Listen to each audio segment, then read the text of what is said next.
While carrying out a covert mission, a special ops team unexpectedly discovered that their target's house was hiding a massive stash of cash. Confronted with this sudden windfall, the 5 operatives felt no fear. They had already eliminated all the drug dealers in the estate, but to avoid detection by patrolling dealers outside, they had to clear all the money within half an hour. As they worked frantically, one teammate discovered another hidden cache in the wall. This time, fear set in. Could they really carry all this money away? Even after filling the truck to the brim, the team leader, codenamed Bat, refused to leave. Earning a mere $3,000 a month, he had never dreamed of possessing such wealth. You have never missed a hard out! I gave us a 15-minute cushion. Had 5 minutes to load in and out of the van and we 12 minutes back. As they hesitated, Steven, the team's leader, suggested they search for the main drug lord and then set fire to the remaining cash and the estate to eliminate any fingerprints and DNA. But despite combing the entire property, they found no trace of the drug lord. Just as they prepared to ignite the fire and leave, the wardrobe suddenly moved.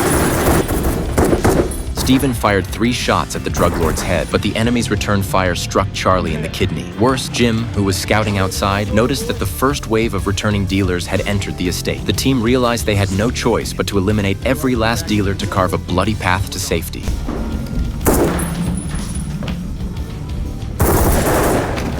That's 2 down in the front hall. That's 3.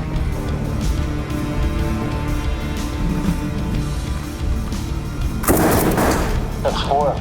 To be safe, Fly meticulously executed every fallen dealer. The second wave of reinforcements faced the same deadly fate. Despite being outnumbered, the intruders fell to the highly trained operatives. The mansion, stuffed with piles of cash, burned to ashes. When they weighed the money, the result was staggering. 3 tons, worth at least $250 million. But a huge problem loomed. A plane carrying 3 tons of cash might not clear the Andes. The plane could hold 4 tons at most and reach only 600 meters, while the Andes peaks soar to 6,962 meters, almost 10 times higher. You really leave $200 million for the fucking runway?